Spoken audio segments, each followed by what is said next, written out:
درود عزیزانی که پیگیری صفحه دلیر ممالی در اینستاگرام، تیک تاک، فیسبوک و یوتیوب هستند. روز و روزگارتان بخیر و شادی باشد. امیدوارم شما خوب و خوش و سلامت و سربلند و سرپول هستند. و در اول برنامه میگم خدا کنه هر چیز زودتر این کووید و این کلمه پاندمی از روی دنیا گم شود و ما با موضوعهای اجتماعی بیشتر در این صحیفه توجه میکنیم.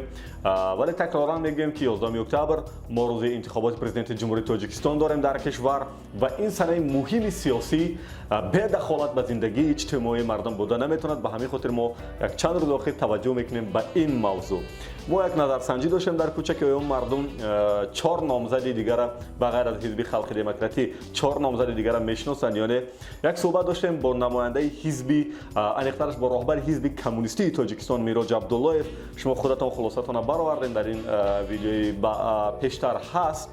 و امروز ما هم صحبت هستیم با رستم لطیفزاده، سردار حزب اگراری تاجیکستان، نماینده پارلمانی کشور و دعواگر، یکی از اونهایی که باید به کرسی پرزیدنتی تاجیکستان صاحب شود و نامزدیش از طرف حزب اگراری تاجیکستان پیشبری کرده است.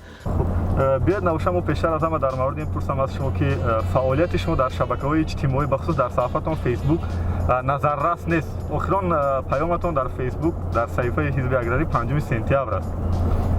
بله، اونقدر فعال نیستیم در صفحه‌های اجتماعی، هرچند صفحه داریم و بیشتر هنگام انتخابات فعالتر می شود. ما کوشش میکنیم که این کمبودی رو برطرف کنیم. خود شما در صفحه فیسبوک صفحه دارین و چقدر دوستاتون شمارش چقدر میرسه؟ بله دارم، شمارش از 3000 زیاد است. با چی نام و نسب پیدا کنه شماره؟ رستم لطیفزاده. عموما تبلیغی که وعده داده توسط ویدیو رولیک ها و ویدیو آنونس ها به خبرنگارا داده، چرا تا حال در صفحه اجتماعی در اینترنت نمیگرده؟ هست کو؟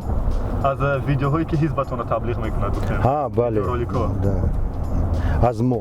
بله از امروز در حالت آمادگی هستند. من فکر میکنم که همین روز پیغام در صفحه خودمون اول بعد دیگر صفحه ها میکنه که رود. این که میراج عبداللهیف نامزد از حزب کمونیستی استفاده از اینترنت محکوم کرد برای جوانان، گفت کار خوب نیست، راه درستی تبلیغ هم نیست، با توسط روزنامه گفت ماهنامه تبلیغ میکنه. شما چی نظر دارین؟ فکر من تماما دیگر است. وسایل اطلاعاتی وزیراعظم باید وسیع استفاده کرده شوند، خصوصا اینترنت. امروز توسط اینترنت میتوان کاری که ده ها گازه توان میکنن انجام داد. برای من جانبدار استفاده وسیع اینترنت هستم. پس خودتون تا امروز چرا از این راه استفاده نبردید؟ ما امروز اطلاعات بیشتر همچون استفاده کردن این واسطه اطلاعاتی ما اطلاعاتی بیشتر میگیریم و چخیلی گفتم خدا خواهد با فعالتر میشیم در این روزهای نزدیک، چون که تقاضای زمان هست. وقتی وقت همین خیلی است که بیشتر همه واسطه رو استفاده بردن در کار. امروز امکانیت واخوری با مردم محدود گشته است. ما میخوایم نمیخوایم مجبور با این از این واسطه ها استفاده میبریم، از جمله واسطه اینترنتی. عموما فعالیت حزب اگراری و دستاوردهای اون در دیگر کشورها تجربه شده است.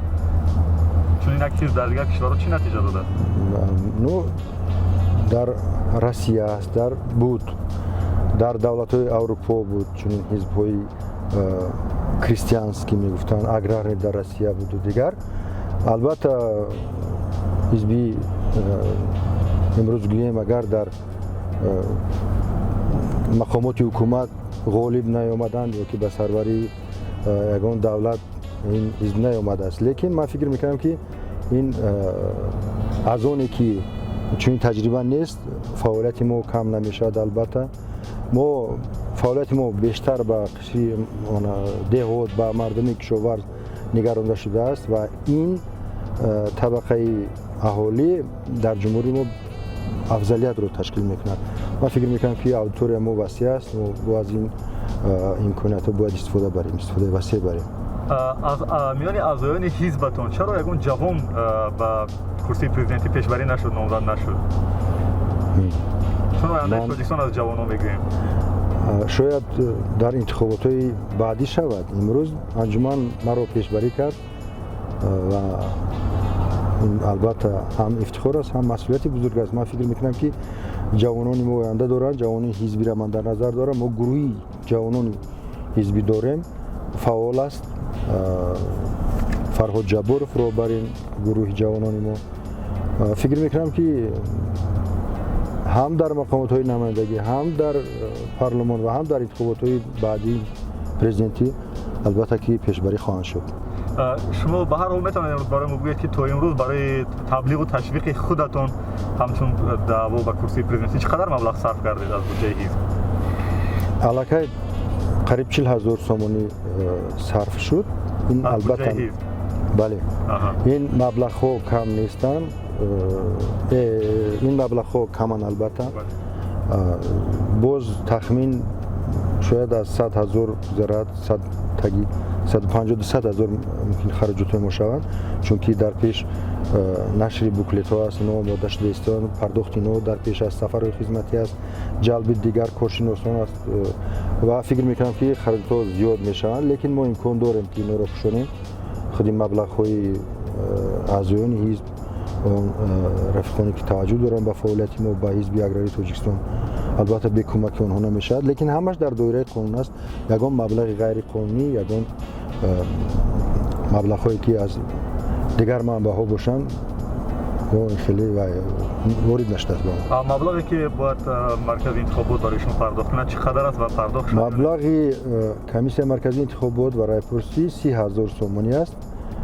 ҳамин ба фикрам динарӯз ба кортҳои мо ворид карда шуд. ман шахсан надидам, лекин ҳамин хел хабар омад ки ворид шудааст. ба фикратон наздик ба 100,000 ва 30,000 комиссияи марказ ба шумо кофӣ мешавад, кифоя мекунад ки худатонро таблиғ кунед ва баранда шавед дар курсии президентӣ? албатта ин басанда нест. албатта чӣ қадар ки маблағ бисёр бошад, имкониятҳои таблиғот ҳамон қадар зиёд мешавад. имкониятҳое ки барои номзад, барои сафарҳову дидорбиниву дигар хел аксияҳо амалӣ кардан маблағ талаб мекунад. агар маблағ басанда бошад, бештар бошад, албатта имкониятҳо бештар мешаванд. ду суоли дигар дорам. якеш ин ки оё шумо омода ҳастед ки дар кӯчаҳои Душанбе ё кӯчаҳои Турсунзода пеши интихобкунандо рафтем бароем ва аз мардуми оддӣ бипурсем ки оё шуморо мешиносанд ҳамчун номзад ба курсии президентӣ ё не? ман таклиф мекунам ки не танҳо дар назди мардум кор шавад, дар кӯча дар назар дорам, дар доираҳои масалан илмӣ, дар доираҳои коршиносон, мақомотҳо, идораҳои алоҳида масалан, чунки ҳамаи табақаҳои ҷомеа ба назар гирифта шуд. лекин ман хатам тасаввур намекунам ки чӣ хел ман меравам дар қади кӯча рост меистам, манам мешиносед намешиносед, бигзор мардум худашон назарашонро гап зананд. шумо пурсед ва ё назарашонро гап зананд. тавассути акс ин кора кунем ки акси шуморо нишон диҳем ва бибинем ки ин аксиро агар шумо кунед барои мо хизмат мекунед. акс бале акси шуморо монизар кунед. майли, ман розӣ ҳастам. ман қадар чӣ мегӯям фотогенич нестам, лекин вале таҷрибаро мо кардем, аксаран нашинохт ва ҳатто дар ҳамин миёни интихобкунандое ки ба Турсунзода омадем мо, ман пеш аз ба минбар баромадани шумо аз 4-5 нафар пурсидам, ҳеҷ нафаре нашинохт шуморо. бале, шояд.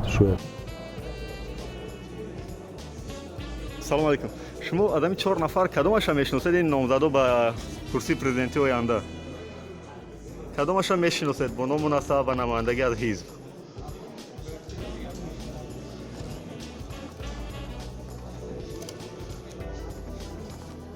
мешиносед ягонташа?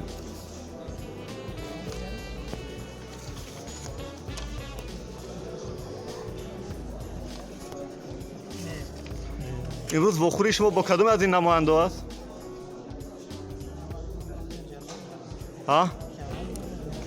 не кадоме аз ин намояндо кати во мехӯред имрӯз шумо аз ҳамин 4 намоянда?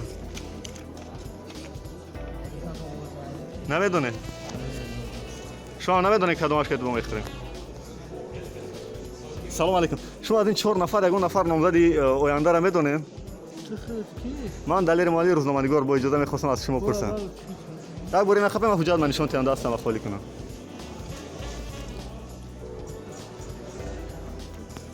шумо намешиносед аз ин 4 нафар ягон нафар? ҳар шоша мешиносед? шумо мешиносед ягон нафар аз инора? аз 4 нафар номзад ягон нафарша намешиносед? خب برای کار лекин мо дар ноҳияи дар шаҳри Турсузода шӯъбаи ҳизбиро дорем. дар онҷа фаъол аст, мардум мешиносанд ва одаморо.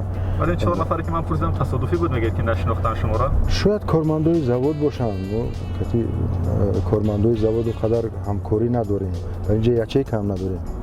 آخرین سوالی من با این ماشینی که ما حرکت داریم و از پیش انتخاب کننده میاییم و رفتیم، ماشینی کی است و اگر مخفی نباشد از کدام بودجه است؟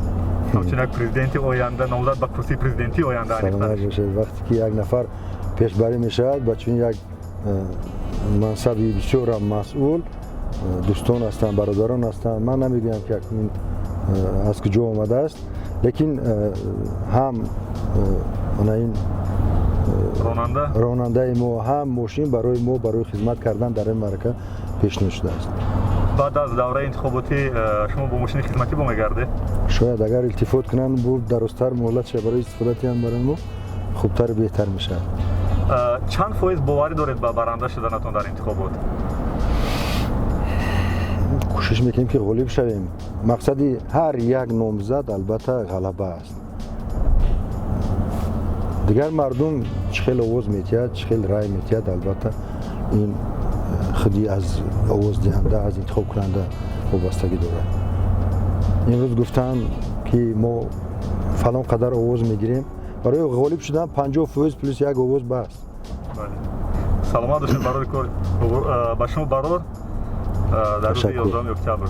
تشکر. مرحمت با آفیس ما بیاید. خودتون اشتراک میکنید؟ در روز انتخابات؟ بله. برای چی نه؟ در انتخابات. در انتخابات حتما؟ بله. با کی آواز میکنید؟ ما شما رو دعوت میکنیم که برای ما آواز دهید. خب مخفی است. از بیننده‌های ما شاید دعوت میکنید که اگر با کسی خوش بیاد صحبت شما. با هر یک کسی که اگر ما صحبت ما خوش آمده است، ما برنامه ما معقول شده است، اگر مرحمت در صفحه فیسبوکی ما برنامه هست، هم به زبان تاجیکی هم به زبان روسی، بینند بررسی کنند ما اگر معقول باشد و سمت‌های و هدفهایی که ما در برنامه معین کردیم، راههای نویشتن به اون هدفها ما دعوت میکنیم برای ما آواز دهند. ما البته آوازی انتخاب کنندگان رو که به طرفداری ما آواز میتونن قدر میکنیم. بخش می‌کنم که این لحظه شما با تلفن ثبت میکنیم. با اجازه میخواستم پرسم که این که بعضنها میگن که این حزب‌ها که با امروز به سیاست باشن حزب‌های کیسگی هستند. شما برای رد همون گفته همون مردم چی نظر دارین؟ چی پیش دلیل خودتون دارین؟ شما امروز شاهدی برنامه ما بودید. بله. ما دلخواه مسئله وقتی موجه نظری خودمون داریم. من فکر نمیکنم کیسگی اگر باشه منفعت یگان کسی دیگر را پیش میبریم، برنامه اونها رو تبلیغ میکنیم و که پونکت‌های برنامه و حزب‌های دیگر باشد یا نمیدونم این ما پیش میبریم. لیکن ما نظری خاصی خود داریم. ما 51,000 اعضا داریم، برنامه خاصی خودمون داریم، اعضاها داریم، обрӯ эътибори ҳизбиро дорем. ман намедонам барои чӣ мо кисагӣ будастем. мо кисагӣ нестем ҳар рӯз. ин ки Эргашев аз Бадахшон ҳамчун худ пешбар ва ҳизби демократӣ натонистанд ки дар як моҳ 260,000 имзо ҷамъ кунанд. шумо бо чиро 260,000 имзоро тавонистед ҷамъ биёред дар муддати 2-3 ҳафта? демократ дар муддати як моҳнек моҳлати камтар буд. аз ҳама ҳизбҳо моҳлати мо дарозтар буд, чунки мо 15 август аллакай ҷамъовари имзоро шурӯъ кардем. не мо аллакай анҷуманмонро вай кардем ва коромонро сар кардем. аз ҳама фурсати бештар мо доштем. баъд мо зиёда аз 1000 намояндаи мо дар мақомотҳои намояндагии сатҳи ҷамоат, ноҳия, вилоят вакил ҳастанд. мо 7 нафар вакил дар маҷлиси намояндагон дорем. мо теъдоди зиёди фаъолони ҳизб дорем ки ҳамаинҳоро сафарбар кардем. این که بسیارا شبهه میکنند، میگن که این 260,000 جمع کردنش ممکن نیست، امکان ندارد. تو کدام درجه را خیلی کی چه خیل میکند من نمیدونم چیکار کرده است، لیکن تصور کنید که 1000 نفر آدم 300 آوازی جمع کرد مثلا 300,000 میشود. البته 300 امضا را هم جمع کردنش کاری آسان نیست. کوچه به کوچه گشتن در کار، خانه به خانه گشتن در کار، در سری بازار شدن در کار، قطعی آدم ها صحبت کردن در کار، فهمودن در کار. بودن آدم هایی که قطعا امضا را میموندن. خیلی بسیار طرفدارا هم داشتیم که امضا کردن و شخصی بودن که خیلی بینیم گفته امضا کردن کنی شما چه خیلی میکنید. هر نمودش بود. саломат бошен. умедворам аз суҳбате ки мо бо раиси ҳизби аграрии тоҷикистон номзад ба курсии президентӣ аз ин ҳизб доштем чизе бардоштем ва ин ҳаққи шумо аст ки ин ҳизба ҳамчун ҳизби сиёсӣ қабул мекунед ё не ва санаи 11 октябр ба ҷонибдорӣ аз роҳбари ин ҳизб ба курсии президентии ҷумҳурии тоҷикистон овоз медиҳед ё не. муҳимтар аз ҳама дар санаи 11 октябр мо дар интихобот иштирок кунем ва умедворам дигар видеое ки мо дар ин саҳифа дорем тамошо кунед. хуштон омад тугмачаи олӣ монед, хуштон омад тугмачаи поин монед. назару андеша ҳатман бинависед, ба дигар дӯстотон таблиғ кунед саҳифаи мора. аммо назару андешаотон бетаҳқир, аз рӯи инсоф бо таҳлил ва воқеона бошад. хуб, ва як чизи дигар мо ин гуна суҳбатҳоро талош мекунем бо раиси ҳизби социалистии тоҷикистон ва раиси ҳизби ислоҳоти иқтисодии тоҷикистон низ бугзаронем. пайгири саҳифаи мо бошед. ман далери момадӣ будам бо шумо. нес бод короно, зинда бод сулҳ, собод оромиш дар рӯи дунё ва дар тоҷикистон. падруд.